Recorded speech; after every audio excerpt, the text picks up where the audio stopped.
Bonjour tout le monde, j'espère que vous allez bien. Aujourd'hui, nous allons voir un cours sur le discours rapporté, à savoir discours direct et discours indirect.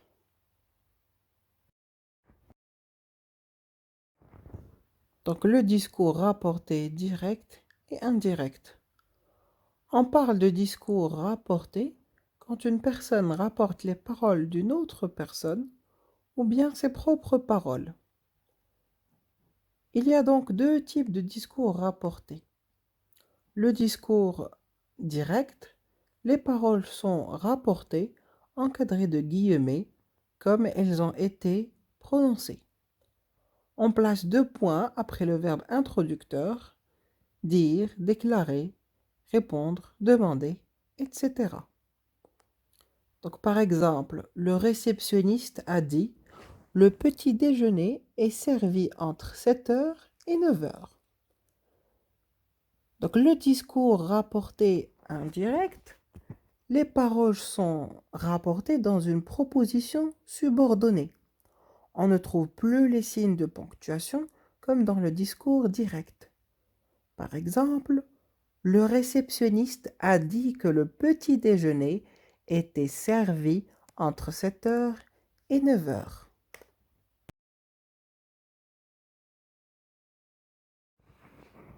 Du discours direct au discours indirect. Quand on passe du discours direct au discours indirect, on opère quelques changements. On modifie donc les pronoms personnels, les adjectifs possessifs, les adverbes de temps et de lieu. Comme nous pouvons voir dans ce tableau, le discours direct et le discours indirect. Donc il dit: je viendrai chez vous. Cette phrase au discours direct, après transformation, donnera au discours indirect: il dit qu'il viendra chez nous.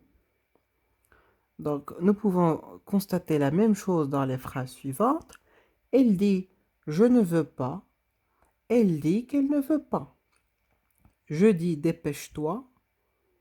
Je te dis de te dépêcher. Il dit: demain il fera beau. Il dit que demain il fera beau. Il m'a dit: j'ai habité ici pendant 10 ans. Demain je déménage. Il m'a dit qu'il avait habité là pendant 10 ans et que le lendemain, il déménageait. Donc, comme nous pouvons le constater, nous avons changé les pronoms personnels, les adjectifs possessifs et les adverbes de temps et de lieu. Donc, les verbes introducteurs du discours indirect sont appelés les verbes du dire, car dire est le verbe de déclaration le plus commun, mais il en existe bien d'autres, comme affirmer, ajouter, annoncer, apprendre, assurer, avouer, confirmer, constater, déclarer, entendre dire, expliquer, faire remarquer, informer, jurer, préciser, prévenir, promettre, raconter, répandre, etc. Le verbe le plus courant de l'interrogation indirecte est demander. Mais on peut aussi utiliser d'autres verbes qui impliquent une question, chercher à savoir, vouloir savoir, etc. Donc, comme nous pouvons voir dans le tableau ci-dessous, des questions directes et des questions indirectes. Tu pars quand, Philippe? Hanan demande à Philippe quand il part. Où habitez-vous? Il veut savoir où vous habitez. Combien est-ce que ça coûte? Elle demande combien ça coûte. Qu'est-ce que tu achètes? Je veux savoir ce que tu achètes. Est-ce que vous habitez ici? Je vous demande si vous habitez ici. La concordance des temps dans le discours indirect. Si le verbe qui introduit le discours indirect est au présent ou au futur, il n'y a pas de changement dans le temps du verbe subordonné. Par exemple, elle n'a pas écrit cette lettre. Donc au discours indirect, on dira il dit qu'elle n'a pas écrit cette lettre. Donc si le verbe qui introduit le discours indirect est à un temps du passé, alors là, il faut respecter les règles de concordance des temps.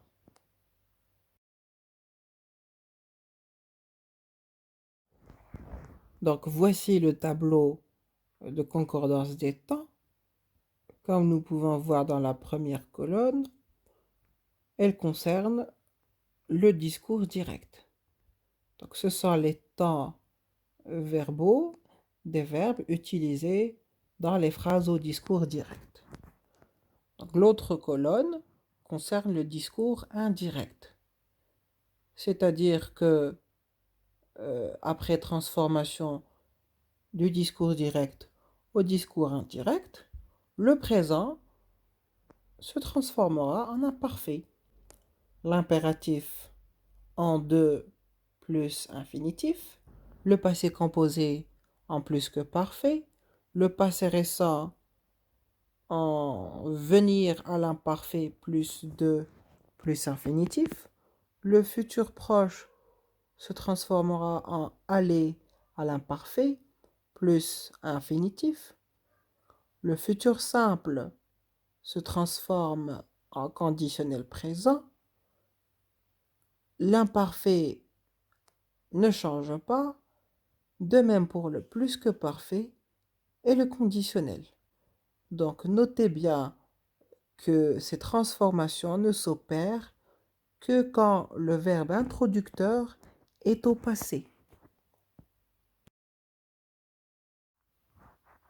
Quand le verbe de la proposition principale est au présent, donc elle dit, et que les faits sont antérieurs aux paroles prononcées au discours direct, nous utilisons le passé composé. Donc, elle dit qu'elle a attrapé un rhume. Quand les faits sont contemporains des paroles prononcées au discours direct, donc on va dire, quand le verbe de la proposition principale est au présent, elle dit qu'elle est malade. Donc nous utiliserons le présent de l'indicatif. Quand le fait est postérieur aux paroles prononcées au discours direct, donc on dira au présent, elle dit qu'elle ne pourra pas faire sa représentation. Donc on utilise dans ce cas-ci le futur simple. Donc quand le verbe de la proposition principale est au passé composé et qu'il y a antériorité, nous utilisons le plus que parfait. Donc on dira, elle a dit qu'elle avait attrapé un rhume. Quand il y a simultanéité, nous dirons, elle a dit qu'elle était malade. Donc nous utilisons dans ce cas-là l'imparfait. Et quand il y a postériorité, nous dirons, elle a dit qu'elle ne pourrait pas faire sa présentation. Dans ce cas-là, nous utilisons le conditionnel présent.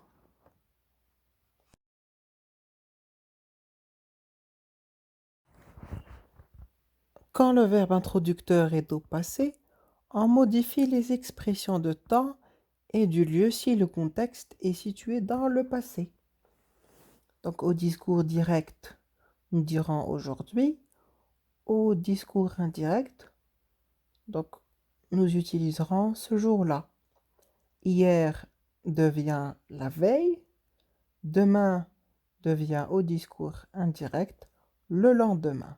Avant-hier, l'avant-veille, après-demain devient le surlendemain, dans 2 jours devient au discours indirect 2 jours plus tard.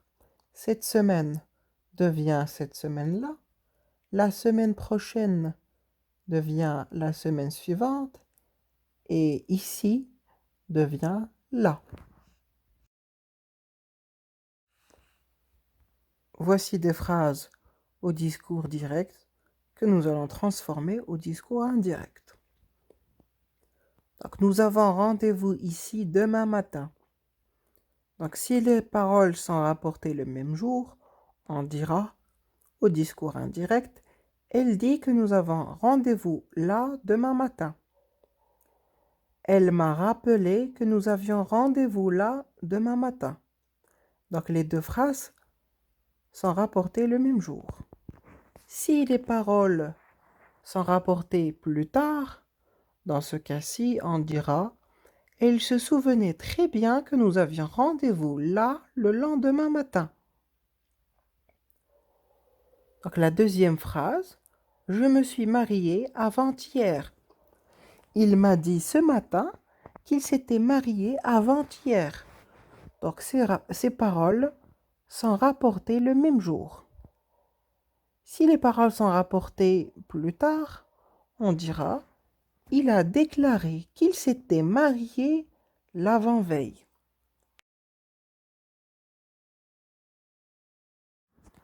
Voici maintenant l'exercice d'application. Donc, transformer les phrases du style direct au style indirect. Donc, première phrase, David a dit, le groupe de touristes vient de partir. Deuxième phrase, Philippe a avoué, j'ai rendez-vous avec Laurine à 2 heures. Troisième phrase, Paul a dit, téléphone-moi dès que tu arrives. Quatrième phrase, Charlotte déclare à Simon, je t'aimerai toujours. Cinquième phrase, mes amis ont dit, nous ne savions pas que tu venais. Voilà donc la correction de l'exercice. David a dit que le groupe de touristes venait de partir.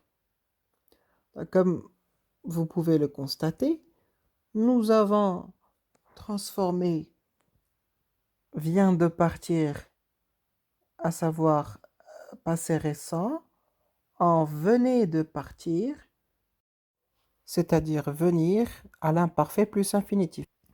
Deuxième phrase, Philippe a avoué qu'il avait un rendez-vous avec Laurine à 2 heures. Donc, nous avons transformé le présent en imparfait. Donc, j'ai rendez-vous est devenu il avait rendez-vous. Paul a dit de lui téléphoner dès que j'arrive. Donc, l'impératif devient de plus infinitif. Quatrième phrase. Charlotte déclare à Simon qu'elle l'aimera toujours. Donc, comme vous pouvez le constater, nous n'avons rien changé parce que le verbe introducteur est au présent. Cinquième phrase. Mes amis ont dit, nous ne savions pas que tu venais. Donc, mes amis ont dit qu'ils ne savaient pas que je venais. Donc, comme vous pouvez le constater, l'imparfait n'a pas changé. Deuxième exercice, choisissez la transformation correcte. Première phrase, elle veut savoir si vous êtes satisfait du service. Donc, au discours indirect, elle voulait savoir si vous avez été ou étiez satisfait du service. Deuxième phrase, je me demande si tu as bien compris mon explication. Discours indirect, je me suis demandé si tu y aurais ou si tu avais bien compris mon explication. Troisième phrase, elle déclare qu'elle va déclencher la procédure d'urgence. Au discours indirect, elle a déclaré qu'elle allait déclencher ou déclencherait la procédure d'urgence. Quatrième phrase, ils affirment qu'ils feront tout leur possible pour éviter la faillite. Au discours indirect, ils ont affirmé qu'ils auront fait, qu'ils feraient tout leur possible pour éviter la faillite. Cinquième phrase, je vous ordonne de partir à la première heure. au discours indirect, je vous ai ordonné de partir à la première heure. 6e phrase. Il pense que les paris étaient truqués. Au discours indirect, il pensait que les paris avaient été truqués.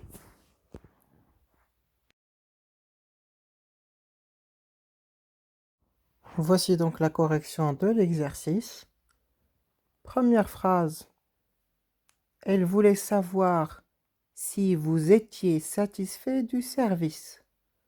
Donc nous sommes passés du présent à l'imparfait. Deuxième phrase. Je me demande si tu as bien compris mon explication. Donc au discours indirect, je me suis demandé si tu avais bien compris mon explication. Troisième phrase. Elle a déclaré qu'elle allait déclencher la procédure d'urgence. Nous avons donc appliqué la règle qui veut que le futur proche se transforme au discours indirect en allait plus infinitif. Quatrième phrase. Ils ont affirmé qu'ils feraient tout leur possible pour éviter la faillite. Donc, la phrase au discours direct était au futur. Donc, au discours indirect, nous utiliserons le conditionnel. Cinquième phrase. Je vous ordonne de partir à la première heure. Donc, l'impératif donne 2 plus infinitif. Je vous ai ordonné de partir à la première heure. Dernière phrase. Il pense que les paris étaient truqués. Donc l'imparfait ne change pas. Il pensait que les paris étaient truqués. Merci de votre attention et au revoir.